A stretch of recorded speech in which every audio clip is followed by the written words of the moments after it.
Scott Pelley. Scott, you reported from a small island off the coast of Africa called Mozambique Island, an amazing place.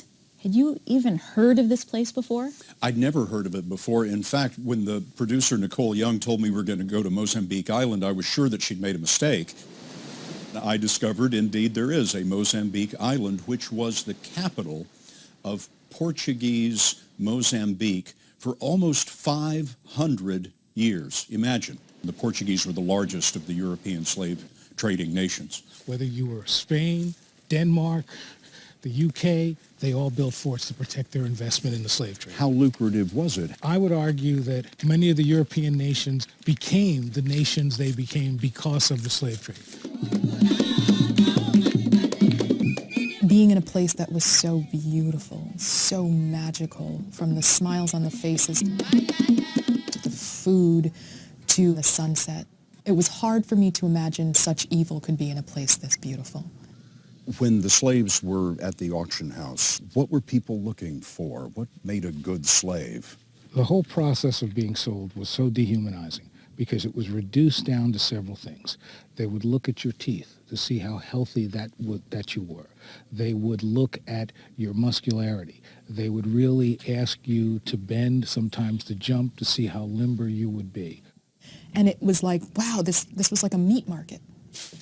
Tell me about the places on the island that were used for the slave trade. Did it set your imagination going? It absolutely sets your imagination going because those were the pathways, the tunnels, the buildings that hundreds of thousands of kidnapped Africans traveled. About 12 million Africans were kidnapped and brought to the New World over a period of about 400 years. And the remarkable presence of Mozambique Island is that so little has changed there in all of this time. It's not even a ruin. It's still standing there just as it seemed to be, hundreds of years ago. Was it easy to start picturing what it must have been like?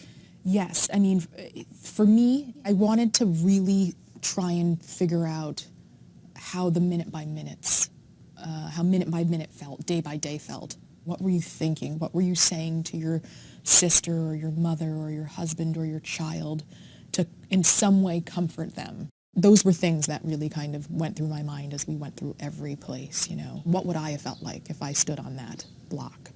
Or if I was waiting in this holding pen or this house? Or if I had to go through this dark, cryptic, horrid tunnel with a bag over my head because they didn't want you to know if it was the difference between day or night. It was haunting to stand in the ruin of what was the auction house. And you have to imagine those men, women, and children listening to a language they did not understand with no idea where they were going, what kind of place it would be, or why they were going there.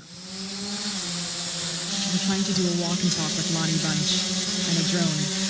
The use of drone cameras in your piece really helped give the sense of how people were moved through this area, down this ramp, onto the boats and out to sea to face the unknown.